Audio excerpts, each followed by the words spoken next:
سید ایوب علی رضوی صاحب آپ کے خلیفہ ہیں. وہ کہتے ہیں ایک چھوٹا سا بچہ صبح صبح آ گیا, کہنے لگا حضور آپ کی کل دعوت کرنی آ جائیں گے؟ آپ نے فرمایا آ جاؤں گا. کہنے لگا میں یتیم ہوں, باپ میرا فوت ہو گیا اور میرا بڑے دل کرتا ہے آپ سے محبت ہو گئی. فرمایا کب آؤں؟ اس نے کہا کل آ جانا. کیا کھلاؤ گے؟ تو چنے کی دال اس نے جھولی میں ڈالی. کہنے لگا حضور میں لے آیا ہوں, رات کو بھگاؤں گا, کل آپ کو کھلاؤں گا. آپ بیمار رہتے تھے, دوپہر کو سوجی کے بسکٹ کھایا کرتے تھے. سید صاحب کہتے ہیں جب وہ جانے لگا تو اعلیٰ حضرت فرمانے لگے اگر اجازت دو تو ایک بندہ ساتھ لے آؤں؟ کہنے لگا لے آؤ. فرماتے ہیں اس کے گھر گئے تو اندر بیٹھنے کی جگہ بھی نہیں تھی. 1000 کتاب کے مصنف, لاکھوں کروڑوں مریدوں کے پیر, امت مسلمہ کتنے بڑے لیڈر. کہتے ہیں اس نے نا باہر گلی کے باہر دروازے کے باہر چٹائی بچھا دی. کہنے لگا حضور اندر جگہ نہیں ہے, میری اماں ہے اور آپ عورتوں سے بڑا پردہ کرتے ہیں. اعلیٰ حضرت باہر بیٹھ گئے زمین پہ. اس کو کہتے ہیں لاجپال پیر. باہر بیٹھ گئے. وہ چنے کی دال لایا اور باجرے کی موٹی روٹیاں. آپ کو تکلیف رہتی تھی پیٹ میں, آپ وہ چیزیں استعمال نہیں کرتے تھے, پر 1.5 روٹی کھائی. کھانے کے بعد کہا جائیں؟ کہنے لگا نہیں میری اماں آگ جلا رہی ہے, چائے پی کے جانا. وہ چائے آئی. جو بندہ سڑک سے گزرتا حضور جہاں بیٹھنے فرمایا جاؤ کام کرو, دعوت ہماری ہے تمہاری نہیں, جاؤ اپنا کام کرو. وہاں بیٹھ کے کھانا کھایا. جب واپس نکلے تو اس بچے نے اجازت دی جائیے. واپس آئے تو کچھ چہرے پہ کمزوری کے آثار تھے, کچھ تکلیف پیٹ میں شروع ہو گئی. سید صاحب کہنے لگے حضور آپ نے کیا کیا؟ بیمار ہو جائیں گے. فرمانے لگے ایوب علی یار بیماری تو ٹھیک ہو جائے گی, پر تو نے دیکھا نہیں یتیم کا دل کتنا راضی ہو گیا ہے, کتنا راضی ہو گیا اس کا دل, کتنا وہ خوش ہوا ہے. اور فرمایا جب یتیم راضی ہوتا ہے تو اللہ بھی راضی ہوتا ہے, اللہ کے نبی بھی راضی ہوتے ہیں. بڑی پرہیزگاری والی زندگی گزاری. 3 باتیں ان کی زندگی کا اصول تھا. ایک فرماتے تھے تمسک بالدین کرو, مضبوطی کے ساتھ دین کو پکڑ لو. اور دوسرا فرماتے تھے جو اللہ رسول کے دشمن ہیں ان سے ہمیشہ بچو, جو ذرا بھی کہیں بے ادبی کرے اس سے پرہیز کرو. اور تیسرے نمبر پہ فرماتے تھے اگر سکھ ہی جینا چاہتے ہو تو عشق رسول میں جینا سیکھو, ورنہ دنیا سے تو پیار ہو ہی جائے گا, دولت سے تو ہو ہی جائے گا, محبوب سے کرو گے تو زندگی سکھی ہو جائے گی. اللہ ہمیں ان کے فیضان سے فیض یاب فرمائے. حضرت تمیم داری رضی اللہ تعالیٰ عنہ فرماتے ہیں کہ ہم کھڑے تھے, ایک اونٹ دوڑتا ہوا آیا. نبی کریم صلی اللہ علیہ وسلم کے پہلے اس نے قدموں پہ سجدے کیے. صحابہ کہنے لگے حضور ہمیں بھی اجازت دیں. فرمایا وہ تو بے زبان ہے, اسے تو پتہ کوئی نہیں, پیش نظر ہے وہ 9 بہار, سجدے کو دل ہے بے قرار, روکیے سر کو روکیے یہی تو امتحان ہے. فرمایا اسے کیا پتا, تم تو مکلف ہو شریعت کے, تمہیں اجازت نہیں ہے. اور اعلیٰ حضرت نے 2 ٹوک لکھا ہے. فرمایا سوائے خدا کے کسی کو تعظیمی سجدہ بھی حرام ہے. یہ نوٹ کر لیں میری بات. اور اعلیٰ حضرت نے فتاوی رضویہ میں لکھا ہے کسی قبر پہ جاؤ تو 4 ہاتھ دور کھڑے رہو. اللہ کرے آپ کو سمجھ آئے. کتنے ہاتھ؟ 4 ہاتھ دور کھڑے رہو, سورۃ فاتحہ پڑھو, درود شریف پڑھو, جس قبر پہ گئے ہو ان کی روح کو اصال ثواب کرو, ان کے وسیلے سے دعا مانگو. اعلیٰ حضرت فرماتے ہیں قبر کو سجدہ بالاتفاق حرام ہے, طواف قبر کا کرنا بالاتفاق حرام ہے. بوسہ لینے میں اختلاف ہے کہ جائز ہے کہ ناجائز ہے, لیکن بوسے سے بھی چونکہ شک پڑتا ہے تو فرماتے ہیں احمد رضا کی رائے یہ ہے کہ بوسہ لینے سے بھی بچا جائے. وہ آ گیا تو اس سے اگلی باتیں کرتا ہے, بس خاموش رہ, باادب رہ اور پیچھے رہ. تو حضرت تمیم داری کہتے ہیں یہ حدیث اعلیٰ حضرت نے لکھی ہے لمن والعلا میں. فرماتے ہیں کہ اونٹ نے پہلے سجدہ کیا, قدم چومے, پھر اس نے حضور کے کان میں کوئی بات کہی. روزے دے دوالے نے غلامہ دیاں ٹولیاں, ایک پہ سن دے کروڑاں دیاں بولیاں. یعنی اونٹ نے بات کی تو حضور نے وہ بھی سن لی. اعلیٰ حضرت کہتے ہیں جو پناہ میں آتا ہے بچ جاتا ہے. کہتے ہیں رسول کریم نے نا اونٹ کی پشت پہ ہاتھ پھیرا اور اللہ کے محبوب فرمانے لگے فکر نہ کر, اب تو آ گیا ہے نا تو جیسے تو کہے گا ویسے ہی ہو جائے گا, جیسے تو کہے گا ویسے ہی. ابن ماجہ میں موجود ہے, پر میں چونکہ فاضل بریلوی رحمۃ اللہ علیہ کی کتاب سے پیش کر رہا ہوں الامن والعلا سے, تو میں اسی انداز میں پیش کر رہا ہوں جس انداز میں وہاں ہے. حضرت تمیم داری کہتے ہیں کہ ہماری سمجھ میں بات کوئی نہ آئی. تھوڑی دیر گزری تو کچھ لوگوں نے ہاتھوں میں رسیاں پکڑی ہیں, خنجر پکڑے ہیں, دوڑے آئے, یا رسول اللہ یہ ہمارا اونٹ ہے. حضرت تمیم داری کہتے ہیں میں نے دیکھا کہ جب وہ آ گئے نا خنجر لے کے تو اونٹ حضور کے پیچھے چھپ گیا. آج لے ان کی پناہ، آج مدد مانگ ان سے۔ وہ حضور کے پیچھے چھپ گیا تو کہتے ہیں کہ نبی کریم صلی اللہ تعالیٰ علیہ وسلم نے فرمایا کیا مسئلہ ہے بھائی؟ یا رسول اللہ ہمارا اونٹ ہے، ذبح کرنے لگے تھے دوڑ آیا ہے۔ تو حضور فرمانے لگے وہ تو تمہاری شکایت کر رہا ہے۔ وہ کہتا ہے یا رسول اللہ میں نے برسوں ان کی نوکری کی، برسوں میں نے بڑی نوکری کی۔ صحیح کہتا ہے یا رسول اللہ؟ ٹھیک کہتا ہے حضور، اب بوڑھا ہو گیا ہوں، تھوڑا زیادہ بوجھ نہیں اٹھا سکتا تو مجھے ذبح کر کے کھانا چاہتے ہیں، میں مرنا نہیں چاہتا۔ نبی کریم فرمانے لگے اچھے لوگ یہ صلہ دیتے ہیں؟ انہوں نے عرض کی حضور آپ حکم کر دیں، ہم اس کو چھوڑ دیتے ہیں یا رسول اللہ، نہیں ذبح کریں گے، خدمت کریں گے۔ حضور فرمانے لگے نہیں، اب میرے پاس آیا ہے نا، اب میں نے واپس نہیں کرنا، آج ہو گیا ہے، آج لے ان کی پناہ، آج مدد مانگ ان سے، آج ہو گیا یا رسول اللہ پھر رکھ لیں؟ حضور نے فرمایا نہیں بھائی پیسے بتاؤ کتنے؟ یا رسول اللہ نہیں کچھ نہیں۔ نبی کریم علیہ السلام نے فرمایا نہیں، بتاؤ کتنے، بتاؤ کتنے؟ انہوں نے کہا حضور ایک دفعہ ریٹ لگایا تھا تو 100 دینار لگا تھا۔ حضور نے فرمایا بلال دے دو 100 دینار، 100 دینار دے دیا۔ اعلیٰ حضرت فرماتے ہیں دیکھو ان کی پناہ میں آنے کی برکتیں کتنی ہیں۔ ان سے کہا تم جاؤ، وہ چلے گئے۔ حضور نے پشت پہ ہاتھ پھیرا، فرمایا جا تو آزاد ہے۔ حضرت تمیم داری کہتے ہیں وہ پہلے گیا پھر پلٹ کے آیا، اس نے نبی پاک کے کان میں کو بات کی، کئی باتیں کی، پر میں ایک بات کرتا ہوں، کئی باتیں کی، ایک بات کی تو حضور رو پڑے۔ اونٹ چلا گیا، ہم نے عرض کی حضور یہ کیا کہہ گیا ہے؟ تو محبوب فرمانے لگے یہ کہہ گیا یا رسول اللہ جس طرح آپ نے مجھے چھری سے بچایا ہے، میں دعا کرتا ہوں اللہ آپ کی امت کو جہنم سے محفوظ فرمائے، اللہ جہنم سے بچائے آپ کی امت کو، اس طرح مجھے چھری سے آپ نے محفوظ کیا۔ اعلیٰ حضرت فرماتے ہیں کن چکروں میں پڑے ہوئے ہو، کن چکروں میں؟ پیسوں کی پناہ لیتے ہو، عہدوں کے پیچھے چھپتے ہو، دولت کے پیچھے چھپتے ہو، تعلقات کے پیچھے چھپتے ہو۔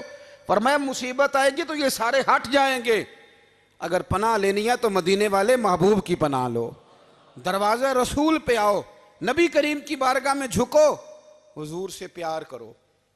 اعلیٰ حضرت فرماتے ہیں محبوب کا ادب کرو، رسول اللہ کی غلامی کرو۔ فرماتے ہیں پھر کے گلی گلی تباہ، ٹھوکریں سب کی کھائیں کیوں، دل کو جو عقل دے خدا تو تیری گلی سے جائے کیوں۔ اور فرمانے لگے جان ہے عشق مصطفیٰ، روز فزوں کرے خدا، جس کو ہو درد کا مزہ وہ ناز دوا اٹھائے کیوں، جس کو ہو درد کا مزہ وہ ناز دوا اٹھائے کیوں۔ انہوں نے محبوب کریم کی محبت کا پیغام دیا، صحابہ کی محبت کا، بولیے، صحابہ کی محبت کا پوری کتاب لکھی حضرت صدیق اکبر جناب عمر کے فضائل پر۔ اور مزے کی بات یہ ہے کہ اعلیٰ حضرت نے نا اردو شاعروں میں سے کسی کو توفیق نہیں ہوئی حضور کو شہنشاہ کہنے کی، اعلیٰ حضرت نے کہا میرے نبی شہنشاہ ہیں۔ دلیل کیا دی؟ فرمانے لگے پڑھو ترمذی، حضور نے فرمایا میرے 2 وزیر زمینوں میں ہیں 2 آسمانوں میں، زمین کے 2 وزیروں کے نام ابو بکر اور عمر ہیں، آسمان کے 2 وزیر ہیں جبریل اور میکائیل۔ تو اعلیٰ حضرت کہنے لگے حضور وزیر تو کسی شہنشاہ کے ہی ہوتے ہیں، پھر کہہ لو نا شہنشاہ۔ تو پھر فرمانے لگے حاجیو آؤ شہنشاہ کا روضہ دیکھو، حاجیو آؤ شہنشاہ کا روضہ دیکھو، کعبہ تو دیکھ چکے اب کعبے کا بھی کعبہ دیکھو، کعبہ تو دیکھ چکے اب کعبے کا بھی، غور سے سن تو رضا کعبے سے بھی آتی ہے صدا، میری آنکھوں سے میرے پیارے کا روضہ دیکھو۔ اعلیٰ حضرت نے ساری زندگی اور صحابہ کرام کی بات کی، اہل بیت کی بات کی، اولیاء کی بات کی، صوفیاء کی بات کی، دفاع کیا سب کا، سب کے شانوں میں لکھا، امت کو بتلایا کہ اپنے بزرگوں سے جڑے رہو گے تو بچے رہو گے۔ اعلیٰ حضرت نے طنز کرنے سے، تنقید کرنے سے، بلا وجہ غلطیاں نکالنے سے اور ایک دوسرے پر لان تان کرنے سے ہمیں بچنے کو کہا۔ اعلیٰ حضرت فرماتے ہیں کوئی علم اگر آ جائے نا تو اس کا معنی یہ نہیں کہ سب کو جاہل سمجھ لینا چاہیے۔ سمجھ آ رہی ہے میری بات کی؟ ہم جس شعبے میں بھی ہوتے ہیں نا سامنے والے کو ان پڑھ ہی سمجھتے ہیں۔ مولویوں کے بارے میں بعض لوگوں کا خیال ہے کہ یہ پتہ نہیں کون سی مخلوق ہے، ان کو کیا پتہ دنیا داری کا۔ میں صحیح کہہ رہا ہوں۔ اسی طرح جو میرے شعبے سے تعلق رکھنے والے لوگ ہیں وہ کہتے ہیں شاید سارے تاجر 2 نمبر طریقے سے ہی مال کماتے ہیں۔ یہ ہو نہیں سکتا، ایسا ہو نہیں سکتا۔ ہمیں نا دوسروں کی اہمیت کی خبر رکھنی چاہیے. ہم ایک دوسرے سے پیار، ہم طنز کرتے ہیں، تنقید کرتے ہیں. فاضل بریلوی منع کرتے تھے. آپ فرماتے یہ طریقہ درست ہے. ہم جب غلطیاں نکالنے پہ جاتے ہیں تو معاذ اللہ اتنا اوپر بن جاتے ہیں کہ معاذ اللہ ثم معاذ اللہ اللہ رسول تک پہنچ جاتے ہیں. اعلیٰ حضرت کے زمانے میں ایک شخص نے کہہ دیا نبی پاک کا خیال آئے تو نماز ٹوٹ جاتی ہے. عقل ہے نا جی، جہاں مرضی لے جاؤ. وہ کہنے لگا جی میں نے خالص اللہ کے لیے پڑھنی ہے نا فلسفہ عجیب. نبی پاک کا خیال آئے تو نماز. اعلیٰ حضرت فرمانے لگے تو بڑا ہی پاگل ہے. جب تو کہے گا السلام علیکہ ایھا النبی، خیال آئے گا کہ نہیں؟ فرمانے لگے تو بڑا ہی نادان ہے. جب تو کہے گا اللہم صلی علی محمد وعلی، خیال آیا کہ نہیں آیا؟ فرمانے لگے تو نبی پاک کی بات کرتا ہے، نماز میں تو ابا اماں کا بھی خیال آتا ہے. ربنا اغفر لی والی والدیہ. فرمانے لگے ربے کے خیال سے نہیں ٹوٹتی تو مدینے والے کے خیال سے کیسے ٹوٹ گئی؟ فرمانے لگے بڑا ہی بیوقوف ہے تو. اعلیٰ حضرت فرمانے لگے تو کہتا ہے حضور کا خیال آئے تو ٹوٹ جاتی ہے. فرمانے لگے جب تک حضور کا خیال آئے نہ نماز ہوتی ہی نہیں. جب تک حضور کا خیال نہ آئے نماز ہوتی ہی نہیں، سوال ہی نہیں پیدا ہوتا. لوگوں نے کہا جناب وہ کس طرح؟ تو اعلیٰ حضرت فرمانے لگے اللہ نے کہا قرآن میں واقعی الصلاۃ، نماز پڑھو. یہ نہیں بتایا کتنی پڑھنی ہے، اور یہ بھی نہیں بتایا فجر کی کتنی پڑھنی ہے، یہ بھی نہیں بتایا ظہر کی، یہ بھی نہیں بتایا قیام کیسے کرنا ہے، ہمیں یہ بھی نہیں بتایا رکوع کیسے کرنا ہے. ہمیں پتہ کیسے پتہ چلا؟ جب صحابہ نے کہا نا رب کہتا ہے نماز پڑھیں تو کیسے پڑھیں، تو حضور فرمانے لگے سلو کما رأیتمونی اصلی، نماز اس طرح پڑھو کرو جس طرح مجھے پڑھتے ہوئے دیکھتے ہو. تو کہا یہ تو کیسی عجیب بات کر رہا ہے کہ نبی کریم صلی اللہ علیہ وسلم کا خیال آئے. اور پھر بڑی مزیدار بات، ایک شخص نے اعلیٰ حضرت سے آ کے نا اس زمانے میں نا ایک آریہ مذہب ہوتا تھا، اب اللہ کا شکر ہے وہ کوئی نہیں.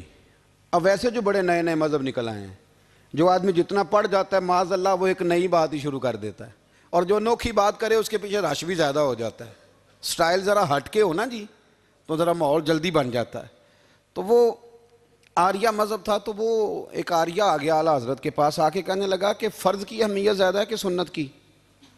تو اعلیٰ حضرت فرمانے لگے بھئی اہمیت تو فرض کی زیادہ ہے. تو کہنے لگے آپ کا وضو تو پھر سنت سے شروع ہوتا ہے. وضو میں پہلا فرض ہے منہ دھونا، اور آپ سب سے پہلے ہاتھ دھوتے ہیں، یہ بھی سنت. ناک میں پانی ڈالنا یہ بھی، کلی کرنا یہ بھی. میری بات کی سمجھ آ رہی ہے؟ اس نے کہا یہ آپ عجیب لوگ ہیں، فرض اگر بڑا ہے تو پہلے فرض ہونا چاہیے تھا. سمجھ آ رہی ہے میری بات کی؟ لوگ دین پر بڑے بڑے مختلف اعتراضات کرتے ہیں نا. اس نے کہا جی پہلے ہونا چاہیے تھا فرض. تو منہ دھونا فرض ہے، آپ نے گھٹنوں تک ہاتھ دھوئے، اب یہ جو آپ نے ہاتھ دھوئے یہ بھی سنت، کلی کری تو وہ بھی سنت، ناک میں پانی ڈالا تو وہ بھی سنت، تو آپ تو چوتھے نمبر پہ فرض ادا کر رہے. تو اعلیٰ حضرت فرمانے لگے تم اصل میں محبوب کا غلام نہیں نا. ہاں تجھے کیا پتا ہو یہ بات کیا ہے؟ تو بیٹھ جا ہم سے سن، ہم تجھے بتاتے ہیں. اس نے کہا جی کیا مطلب؟ فرمانے لگے یہ محبوب جو ہے نا ہمارے، یہ ہمیں بڑی جگہوں سے بچاتے ہیں، یہ بچا بچا کے فرائض تک لے جاتے ہیں. کیا مطلب؟ کہنے لگے حضور نے ہمیں کہا ہے کہ پہلے نا ہاتھ دھو لو، پتہ چل جائے پانی زیادہ گرم تو نہیں، منہ جالی نہ جائے، پہلے نا دیکھ لو. فرمایا پھر ناک میں ڈال کے پتہ کرا لو کہ اس میں سے بدبو تو نہیں آتی. سنت بھی ادا ہو گئی، پتہ بھی چل گیا بو تو نہیں آ رہی. اور فرمایا پھر منہ میں ڈال کے چکھ لو کہ بد ذائقہ تو نہیں. اب یہ 3 سنتیں ادا کر کے تم فرض ادا کرو گے تو اللہ بھی راضی ہوگا، اللہ کے رسول بھی راضی ہوں گے. اعلیٰ حضرت رحمت اللہ نے اس ترتیب سے دین کی تشریحات فرمائیں، اس مزے سے دین سمجھایا. اور ان کو نہ سمجھانا بڑا ہوتا تھا. چونکہ میرا پسندیدہ موضوع ہے اعلیٰ حضرت پہ بات کرنا. اب میں مطلب کون سی بات چھیڑوں اور کون سی چھوڑوں، آپ ذرا غور کریں. ان کو نا بات منوانی بھی آتی تھی. اعلیٰ حضرت کا فتویٰ ہے کہ جمعے کی دوسری اذان جو ہے نا وہ خطیب کے سامنے کھڑے ہو کے نہیں دینی چاہیے، باہر دروازے پہ دینی چاہیے. اعلیٰ حضرت رحمت اللہ علیہ نا جبل پور چلے گئے، سفر تھا وہاں. آپ کے 2 خلفاء تھے، باپ بیٹا. مولانا عبدالسلام بھی خلیفہ تھے، مفتی برہان اللہ ان کے بیٹے وہ بھی خلیفہ تھے. فاضل بریلوی جب وہاں پہنچے نا، عالم وہ نہیں ہوتا کہ جو بات لچھے دار تقریر کر کے تو گزر جائے. عالم وہ ہوتا ہے جس کو بات کرنی بھی آتی ہو اور ذہن میں اتارنی بھی آتی ہو. وہ شخص ہے جو پختہ علم رکھتا ہو، اسے پتا ہو کہ کس حکمت کے ساتھ لوگوں کو بات سمجھانی ہے۔ کلم الناس علی قدر عقولہم، اگرچہ مدرسین کی بھی بڑی بات ہے، لیکن ٹھہر ٹھہر کر طریقے سے پیار سے ہمارے بزرگ سمجھاتے تھے۔ اعلیٰ حضرت سے وہاں کسی نے پوچھا جی جمعے کی دوسری اذان کہاں پڑھنی چاہیے؟ تو اعلیٰ حضرت فرمانے لگے باہر پڑھنی چاہیے۔ آپ نے وہ فتویٰ دے دیا، وہاں جناب لڑائی شروع ہو گئی۔ وہاں لوگوں نے کہہ دیا جناب ہمارے ہاں 40 سال سے ہو رہی ہے، کسی نے کہا 35 سال سے۔ اعلیٰ حضرت فرمانے لگے دین تجربے سے نہیں آتا، دین علم سے آتا ہے۔ یعنی 40 سال تجربہ ہو گیا تو اس کا مطلب ہے آپ عالم ہو گئے۔ دین کا تعلق تجربے سے وہ علم سے ہے۔ وہ بحث ہو گئی۔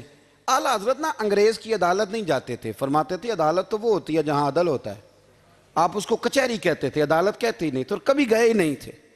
انہوں نے مقدمہ کرا دیا اعلیٰ حضرت پہ، پرچہ کٹوا دیا جی مولانا نے فساد کرا دیا۔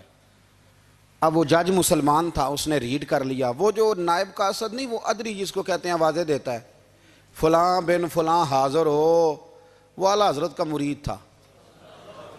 آپ نے اسے بلا کے نا تو ساری بات سمجھا دی، وہ سمجھ گیا کرنا کیا ہے۔ جب باری آئی نا اعلیٰ حضرت کی تو جج صاحب نے کیس پہلے پڑھ لیا تھا کہ یہ مسئلہ ہے، مولانا کہتے ہیں اذان باہر پڑھو، تو کچھ لوگ کہتے ہیں سامنے پڑھنی چاہیے۔ اس نے کہا بھی بلاؤ مولانا رضا علی خان ولد نقی علی خان۔ وہ کہنے لگا کھڑا ہو کے نا جج کے سامنے، کانوں میں دونوں بالکل جج کے آواز دینی تھی نا باہر جا کے، تو جج صاحب کے سامنے جج صاحب کی طرف منہ کر کے کہنے لگا مولانا رضا علی خان ولد نقی علی خان حاضر ہو، اور جج کہنے لگا بیوقوف باہر جا کے کہنے لگے یہی تو میرے پیر کہتے ہیں، یہی تو وہ فرماتے ہیں کہ خطیب تو آیا بیٹھا جمعہ پڑھانے، وہ تو آیا ہوا ہے، باہر جا کے کہے جو نہیں آئے انہیں بھی پتہ چل جائے کہ جمعہ پڑھنا ہے، یہی تو وہ کہتے ہیں۔ وہ جج کہنے لگا مولانا کو آنے کی ضرورت نہیں، وہ جو بھی کہہ رہے ہیں ٹھیک ہی کہہ رہے ہیں، وہ ٹھیک کہہ رہے ہیں جو بھی کہہ رہے ہیں۔ انہوں نے فکری طور پر لوگوں کی تربیت کی، انہیں بات سمجھائیں۔ ایک مولانا نے کہہ دیا کہ نبی پاک صلی اللہ علیہ وسلم کو تو غیب کا علم ہی نہیں، تو اعلیٰ حضرت فرمانے لگے تو بتا اگر نہ ہو حضور کو غیب کا علم تو تیرا کیا فائدہ ہے؟ سوچنے کی بات ہے نا بھائی، کوئی اختلاف نہیں، لیکن کسی کا کیا نقصان ہے اگر اللہ اپنے نبی کو غیب کے خزانوں کی چابیاں دے؟ ہے کسی کا نقصان؟ عجیب فلسفہ ہے نا۔ میں سفر کرتا رہتا ہوں تو بچے میپ لگا لیتے ہیں، اس کو غیب ہے کدھر جانا ہے کدھر نہیں جانا، لے جاتا ہے کہ نہیں؟ لیفٹ ہو جاؤ رائٹ ہو جاؤ، کس نے بتایا اسے؟ اس کی بات ماننا اسلام کے کفر۔ اللہ اکبر، الجھ گئی نا بات۔ پھر وہ بتاتا ہے کہ آپ 5 گھنٹے 4 منٹ میں فلان جگہ پہنچ جائیں گے، تو اتنی دیر میں بندہ پہنچ جاتا ہے این ٹائم پہ، تو یہ بات ماننا اسلام کے کفر۔ لیکن مجھے افسوس اس بات کا ہے کہ ڈاکٹر کا الٹرا ساؤنڈ ماننے والے، میپ کی باتیں ماننے والے، کل اتنے بجے بارش ہو جائے گی یہ ماننے والے، اگر کہا جائے کہ رسول پاک نے یہ غیب کی خبر دی ہے تو لوگ اڑ جاتے ہیں۔ اعلیٰ حضرت فرماتے ہیں یوں نہ کرو جسے کوئی سائنسدان پڑھائے، اگر وہ بہت ساری باتیں بتا سکتا ہے تو جسے رب رحمان پڑھائے۔ الرحمن علم القرآن خلق الانسان۔ میں تم بات ہی نہیں مانتے؟ فاضل بریلوی نے الدولت المکیہ پوری کتاب لکھی ہے، اور آپ فرماتے ہیں اللہ نے سب سے زیادہ غیب کی خزانوں کی چابیاں اپنے نبی کو عطا فرمائی ہے۔ تو آپ نے ہر محاذ پر حضور کی شانیں بیان فرمائی، نبی پاک کی عظمتوں کے تذکرے کیے۔ آپ نے فرمایا کہ اولیاء اللہ، صوفیاء، بزرگ، ان پر تنقید نہ کرو۔ ہمارا نا آج مزاج بن گیا ہے، میں اکثر کہتا ہوں کہ لوگوں کا ذائقہ خراب ہو گیا ہے۔ یہ جو لوگ کہتے ہیں نا نماز میں دل نہیں لگتا، محفل میں سرور نہیں آتا، ہم جب اینک تنقید کی لگا کے جاتے ہیں تو کیسے مزہ آئے گا؟ جب ہم سامنے والے کو اچھا ہی نہیں سمجھ رہے، سب سے اچھے ہم خود ہیں۔ میں اکثر کہا کرتا ہوں کہ جب تک ہم تھوڑا سا نیچے بیٹھ کے اوپر نہیں نہ دیکھتے، بندے ہمیں بڑے نظر نہیں آئیں گے، چھوٹے چھوٹے نظر آئیں گے۔ ہم ہمیشہ اوپر کھڑے ہو کے نیچے دیکھتے ہیں۔ مہربانی فرمائیں۔ بڑی شاندار بات لکھی اعلیٰ حضرت بریلوی نے ملفوظات شریف میں۔ آپ فرماتے ہیں 2 بڑے زبردست قاری تھے، تلفظ اچھا ہی ہونا چاہیے، لیکن اس کا یہ مطلب نہیں کہ پھر آپ سب پہ تنقید ہی کرتے رہیں۔ اعلیٰ حضرت فرماتے 2 قاریوں نے نا ایک بزرگ کے پیچھے نماز پڑھی، تو ان کے نا کچھ قواعد مستحب، کچھ قواعد ٹھیک نہیں تھے، تو کہنے لگے شہرت تو بڑی سنی تھی پر بابے کو تو قرآن بھی صحیح نہیں پڑھنا آتا۔ یہ اعلیٰ حضرت نے لکھا ہے، چھوڑو جو یہ بھی کو بلی ہے۔ فرماتے ہیں بس مستحب قواعد ٹھیک نہیں تھے، جو چیزیں ضروری ہیں وہ ٹھیک پڑھتے تھے بابا جی۔ اب ان دونوں نے تنقید کی دل میں، اور باہر نکل کے ایک دوسرے سے کہنے لگے یار کتنا سوچ کے آئے تھے پر یہ تو قرآن پاک بھی ٹھیک نہیں پڑھتے۔ اب موسم تھا تھوڑا سا ایسے ہی، معتدل موسم تھا، نہ زیادہ گرمی تھی نہ زیادہ سردی تھی، قریب ایک جھیل تھی، کپڑے اتارے، تہمتیں باندھی اور جھیل میں گھس گئے نہانے کے لیے۔ ایک شیر آیا تو کپڑے اٹھا کے لے گیا۔ اب بندہ پانی میں کتنی کو دیر رہ سکتا ہے؟ موسم بھی معتدل تھا، بڑی گرمی میں بھی بندہ زیادہ نہیں رہ سکتا، ٹھٹھرنے لگے، پریشان ہو گئے، کانپنے لگے، جائیں تو کدھر جائیں، بڑے پریشان۔ اب شیر بیٹھا ہے سامنے اور پہاڑی کے اوپر وہ بیٹھا، کپڑے لے کے اعلیٰ حضرت فاضل بریلوی رحمۃ اللہ تعالیٰ علیہ فرماتے ہیں کسی نے جا کے بزرگوں کو بتایا کہ وہ آپ کے مہمانوں کے کپڑے لے گیا شیر، تو ٹھٹھر رہے۔ وہ بزرگ آئے اور آ کے نا تو شیر کو آواز دی، اللہ ہر مشکل دی کنجی یارو ہاتھ مرداں دے آئی۔ شیر کو آواز دی، کہنے لگے ادھر آئے نا۔ وہ آیا تو ایک تھپکی دی۔ فاضل بریلوی نے حقوق والدین پہ لکھا، حقوق اولاد پہ لکھا، استاد کے حقوق پہ لکھا، شاگرد کے حقوق پہ لکھا، اعلیٰ حضرت نے پڑوسیوں کے حقوق پہ لکھا، فاضل بریلوی رحمۃ اللہ نے پیر اور مرید کے حقوق پہ لکھا، اعلیٰ حضرت نے شرطیں بیان کی مرید کس کا ہونا ہے، شرائط۔ فرمایا سب سے پہلے 4 شرطیں دیکھو پھر بیعت کرنا۔ پہلی بات یہ کہ وہ بندہ اتنا عالم ہے کہ ضرورت کے مسئلے بتا سکے، جاہل کی بیعت جائز نہیں۔ اور دوسرے نمبر پہ فرمایا یہ بھی دیکھو کہ اعلانیہ گناہ تو نہیں کرتا، ظاہری طور پر شریعت کا پابند ہے۔ تیسرے نمبر پر یہ دیکھو اس کا سلسلہ متصل ہے، باقاعدہ کسی سے مرید ہوا ہے، سلسلہ اوپر تک صحیح چل رہا ہے۔ اور فرمایا چوتھا یہ ضرور یاد رکھنا کہ خلیفہ مجاز ہو، کسی شیخ کامل نے اسے اجازت بھی اپنی مرضی سے نہ بن کے بیٹھ گیا ہو کہ مجھے تویز مل گئے ہیں، یہ نہ ہو۔ فرمایا ان چیزوں کو دیکھو اور پھر پوری پابندیاں لگائیں۔ کسی نے پوچھا پیر اور مریدنی کا پردہ ہے؟ تو اعلیٰ حضرت فرمانے لگے نبی پاک کی جو بیویاں ہیں نا وہ مومنوں کی مائیں ہیں، ان کو قرآن نے مائیں کہا ہے، تو اگر اس ماں کا بیٹے سے پردہ ہے تو پھر مریدنی کا پیر سے پردہ کیوں نہیں؟ فرمایا واجب ہے مریدنی کے لیے پیر سے پردہ کرنا، واجب ہے۔ آپ کو ایک بزرگ تھے، انہوں نے اپنے ہاں جلسے پہ بلایا، جب آپ پہنچے تو وہ عورتوں کو ننگے منہ تعویذ دے رہے تھے۔ آپ نے دور سے دیکھا تو واپس آ گئے، وہ دوڑے پیچھے، کہنے لگے مولانا کچھ تو خیال کریں، لوگ کیا سوچیں گے، ایسے چلے گئے۔ تو آپ فرمانے لگے شاہ جی آپ نبی پاک کی شریعت کا خیال نہ کریں تو میں آپ کا خیال کروں؟ شریعت اسلامیہ کا خیال نہیں کر رہے، بے پردہ عورتوں میں بیٹھے ہو۔ وہ کہنے لگے میں توبہ کرتا ہوں، آج کے بعد نہیں کروں گا۔ فرمایا پھر ہاتھ بڑھائیے، پھر میں آپ کے ہاتھوں کے بوسے لیتا ہوں، اس لیے کہ اگر آپ مان گئے ہیں تو پھر ہمارا اختلاف نہیں۔ ساری زندگی دین کی پہرے داری کی۔ اعلیٰ حضرت رحمۃ اللہ علیہ نے آج سے 150 سال پہلے کہا تھا مسلمان اپنے بینک قائم کریں، اپنا سرمایہ۔ ایک جو باتیں آج کر رہے ہیں نا آپ کے لوگ دانشور، وہ 125 سال پہلے کہا تھا کہ اپنے بینک بناؤ، آپس میں مسلمان تجارت کریں۔ فرمایا اپنا پیسہ ایک دوسرے پر خرچ کرو، غریبوں کو وظائف دو، وہ سارے طریقے اپناؤ جو صحابہ نے اور محبوب کریم نے ہمیں عطا فرمائے۔ مسلمانوں کی فلاح پر انہوں نے بڑا کام کیا۔ وہ زمانہ اقبال پہلے کہا کرتے تھے سارے جہاں سے اچھا ہندوستان ہمارا، پھر اللہ نے توفیق دی تو کہنے لگے نہیں، خاص ہے ترکیب میں قوم رسول ہاشمی۔ اعلیٰ حضرت اسی زمانے سے کہہ رہے تھے نہیں بھائی، جو مصطفیٰ کے غلام ہیں ان کا منصب اور معیار الگ ہے، بڑی محبت سے زندگی گزاری، اللہ سے بڑا ڈرتے تھے۔ اعلیٰ حضرت بریلوی رحمۃ اللہ تعالیٰ نے لوگوں کی تربیت فرمائی، اور آپ فتاوی رضویہ میں اس مضمون کو بیان کرتے ترمذی شریف کی وہ حدیث نقل کرتے ہیں۔ آپ فرماتے ہیں مسلمانوں اس حدیث کو یاد کر لو، اگر تم اسے یاد کرو گے تو مضبوط ہو جاؤ گے۔ حدیث کیا ہے؟ نبی کریم صلی اللہ علیہ وسلم نے فرمایا اگر سارے انسان مل کے بھی تیرا برا کرنا چاہیں تو جب تک رب کی مشیت نہ ہو وہ تیرا برا کر نہیں سکتے۔ اور حضور صلی اللہ علیہ وسلم نے فرمایا اگر سارے انسان مل کے تیرا بھلا کرنا چاہیں تو جب تک رب کی رضا نہ ہو تیرا بھلا ہو نہیں سکتا۔ تو اعلیٰ حضرت فرماتے ہیں اس چیز کو ذہن میں بٹھاؤ، مسلمانوں اپنا رجوع اپنے رب رسول کی طرف مضبوط کرو۔ یہ کیا بات ہو گئی کہ میں اس سے بھی ڈر رہا ہوں، میں اس سے بھی ڈر رہا ہوں، وہ بھی میرے پیچھے لگ گیا۔ فاضل بریلوی رحمۃ اللہ علیہ ان چیزوں سے منع فرماتے تھے۔ وہ کہتے تھے یہ توہمات ہیں، اوہام پرستی ہے، ہمیں ان چیزوں سے ہمیشہ بچنا ہے، اپنی آنے والی نسلوں کو بچانا ہے۔ اور فرمایا کرتے تھے رب کی رضا پہ جو راضی رہتا ہے اللہ اسے سکون والی زندگی عطا فرماتا ہے۔ ہمارے ہاں لوگ پوچھتے ہیں طبیعت کیسی ہے، لیکن یو پی میں، سی پی میں، لکھنؤ میں پوچھا جاتا ہے کہ کیا شکایت ہے آپ کو؟ کہتے ہیں یہ سر درد کی شکایت ہے۔ یہ اردو کا ایک محاورہ ہے۔ جناب کیا شکایت ہے؟ کہتے ہیں جی مجھے کمر درد کی شکایت ہے۔ پھر پوچھنے والے پوچھتے ہیں کہ جناب اس شکایت کا کیا بنا؟ تو صدر الشریعہ مولانا امجد علی صاحب اعظمی رحمۃ اللہ علیہ فرماتے ہیں اعلیٰ حضرت کو بخار تھا تو میں حاضر ہوا، تو میں نے کہا حضور شکایت کا کیا بنا؟ کہنے لگے مولانا پڑھے لکھے ہو کہ تو ایسی باتیں نہ کرو، شکایت کس سے کرنی ہے؟ رب نے جس حال میں رکھا ہے بڑا ہی اچھا رکھا ہوا ہے۔ شکایت کا کیا معنی ہوا؟ اللہ نے جہاں سمجھا مناسب اس نے ہمیں رکھا ہے، شکایت کیا ہوتی ہے؟ مجھے کسی سے شکایت نہیں۔ فرمایا کرتے تھے الحمدللہ مجھے سر درد بھی ہوتا ہے اور بخار بھی ہوتا ہے اور میں بڑا خوش ہوں، یہ وہ والی بیماریاں ہیں، یہ وہ امراض ہیں جو نبیوں کے قدم بھی چومنے آیا کرتے تھے۔ میں خوش بخت ہوں کہ وہ امراض جو انبیاء کے پاس آتے تھے، سر درد اور بخار، وہ مجھے لگتے ہیں۔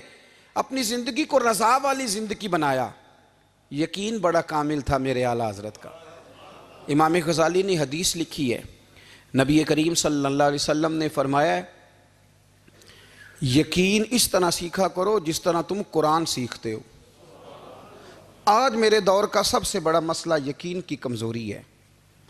مسلمان کچی پکی سوچیں سوچتا ہے، کمزور کمزور جملے بولتا ہے، اس کو دنیا داروں کے وعدوں پر اعتماد جلدی ہوتا ہے، لیکن معاذ اللہ اللہ رسول کے وعدوں کے بارے میں یہ کئی دفعہ شکوک کا شکار ہوتا ہے۔ اسے سمجھنا چاہیے۔ فاضل بریلوی ایک پختہ یقین والی شخصیت تھے، پختہ یقین والی۔ بریلی شریف کے دائیں بائیں طاعون کا مرض پھیل گیا تو اعلیٰ حضرت فرماتے ہیں میرے منہ میں بھی کچھ گلٹیاں نکل آئیں، تو بعض لوگوں نے کہا شاید آپ کو بھی طاعون ہو گیا ہے۔ اعلیٰ حضرت رحمۃ اللہ علیہ فرماتے ہیں جو سب سے بہترین طبیب تھا وہ لایا گیا، اس نے میرا منہ دیکھ کے گلٹیاں دیکھ کے کہا خو آپ کو تو طاعون کا مرض ہو گیا ہے۔ تو اعلیٰ حضرت فرمانے لگے مجھے ساری بیماریاں لگ سکتی ہیں، یہ نہیں لگ سکتی۔ اس نے کہا حکیم میں ہوں کہ آپ ہیں؟ فرمایا نہیں آپ ہی ہیں، پر یہ بیماری مجھے نہیں لگ سکتی، یہ مجھے ہو نہیں سکتی۔ اس نے اصرار کیا تو اعلیٰ حضرت رحمۃ اللہ تعالیٰ علیہ اس کو کہنے لگے میاں تو جو مرضی کر لیکن مجھے طاعون کا مرض نہیں ہو سکتا، یہ بات طے ہے۔ وہ ناراض ہو کے چلا گیا۔ اب طاعون کی جو گلٹیاں ہوتی تھیں نا وہ بڑے بڑے مہینوں نہیں جاتی تھیں، تکلیف رہتی تھی۔ اعلیٰ حضرت کہتے ہیں میں نے اسی رات نا تھوڑی سی کالی مرچوں کا سفوف بنایا اور مسواک میں رکھ کے جب منہ کے اندر چھڑکا تو تھوڑا سا خون نکلا اور میرا منہ بالکل ٹھیک ہو گیا۔ سویرے میں نے کہا بلاؤ نا اپنے حکیم کو جو کہتا تھا طاعون ہو گیا ہے۔ تو لوگ کہنے لگے حضور آپ کو ویسے کیسے پتا تھا طاعون نہیں ہے؟ فرمانے لگے پتہ اس طرح تھا کہ اللہ کے رسول صلی اللہ علیہ وسلم نے ایک دعا ارشاد فرمائی ہے، فرمایا کسی مریض کو دیکھ کے پڑھ لو الحمدللہ الذی مما ابتلاک بہ وفضلنی علی کثیر ممن خلق تفضیلا۔ حضور نے فرمایا کسی بیمار کو دیکھ کے، مصیبت والے کو دیکھ کے یہ دعا پڑھو، تم اس مصیبت میں شکار نہیں ہوں گے۔ فرمانے لگے میں نے طاعون کے مریض کو دیکھ کے دعا پڑھ لی تھی، تارے ٹوٹ سکتے ہیں، چاند گر سکتا ہے، سورج اپنی جگہ چھوڑ سکتا ہے، پر مدینے والے محبوب کی بات غلط نہیں ہو سکتی۔ یہ میرا یقین کامل ہے، ساڑھے نبی دی زبان ساڑھے واسطے قرآن، یہ بات غلط ہو سکتی؟ مضبوط یقین فاضل بریلوی کا، مضبوط نظریات۔ اعلیٰ حضرت رحمۃ اللہ تعالیٰ علیہ سے کسی نے کہا آپ کس طرح کے مومن ہیں، کس طرح کے مومن ہیں؟ تو اعلیٰ حضرت فرمانے لگے میرا دل چیرو، اس کو کھولو، ایک طرف لا الہ الا اللہ لکھا ہوگا، دوسری جانب محمد رسول اللہ لکھا ہوگا، کھول کے دیکھ لو۔ ایک تو یقین کی پھر دوسری بات، خشک لوگوں کو زندگی گزارنے کا مزہ کوئی نہیں آتا۔ زندگی گزارنے کا مزہ اسے ہی آتا ہے جسے کسی سے پیار ہو جاتا ہے۔ باقی نا دیکھیں نا، ایک بندہ جبرن ایک شخص بچے پالتا ہے، وہ کہتا ہے یہ میرے لیے کیا مصیبت ہے 5 بچے، اور ایک شخص کو بچوں سے پیار ہو جاتا ہے، وہ جوان بھی ہے، خوبصورت بھی ہے، پر عید پہ کپڑے نہیں خریدتا، بیوی سے کہتا ہے میں پرانی پہن لوں گا پر بچوں کو نہیں لے دے۔ اور بھائی تیری خواہشیں مر گئی ہیں، تیری خوبصورتیوں کی طرف جانے کی آرزویں ختم ہو گئی، تو کہنے لگا سارا کچھ ہے پر بچوں سے پیار جو ہو گیا ہے۔ اعلیٰ حضرت رحمۃ اللہ علیہ بہت بڑے فلسفی تھے، منطقی تھے، بہت بڑے سائنسدان تھے، یہاں بڑا سنجیدہ اجتماع ہے، میں بڑی خاص بات کرنے لگا ہوں۔ سارے سائنسدان کہتے ہیں زمین گھومتی ہے، اعلیٰ حضرت نے اتنی موٹی کتاب لکھی ہے زمین ساکن ہے۔ فرماتے تھے ہم جیسے مرضی سائنسدان کہیں کہ آپ نے دلائل دیے ہیں۔ آپ فرماتے ہیں جب نبی کریم علیہ السلام کی حدیث مسلم شریف میں موجود ہے کہ جب اللہ نے زمین کو پیدا کیا زمین کانپنے لگی تو اللہ نے پہاڑوں کو میخیں بنا کے قلعے بنا کے اندر لگا دیا تو زمین ٹھہر گئی۔ فرمانے لگے جب مصطفیٰ کریم نے کہہ دیا ٹھہر گئی ہے تو سارے سائنسدان بھی کہیں تو ہم ماننے کو تیار نہیں کہ گھومتی ہے۔ انہوں نے دلائل دیے۔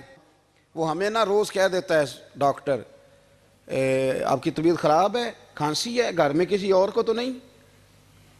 ہاں جی ہے جی۔ وہ کہتے اسی کی وجہ سے ہو گئی ہے۔ او خدا کے بندے، نبی کریم علیہ السلام نے فرمایا بیماری متعدی نہیں ہوتی، ایک سے دوسرے کو نہیں لگتی۔ اور بڑے سادے انداز میں مسلم کی حدیث ہے، ایک صحابی نے کہا یا رسول اللہ میرے اونٹ کو اس اونٹ سے خارش پڑ گئی ہے، تو اللہ کے رسول فرمانے لگے تیرے اونٹ کو تو اس سے پڑی ہے تو اس کو کہاں سے پڑی تھی؟ کہنے لگا جی وہ تو قدرتی معاملہ ہے، تو حضور فرمانے لگے یہ بھی قدرتی معاملہ ہے۔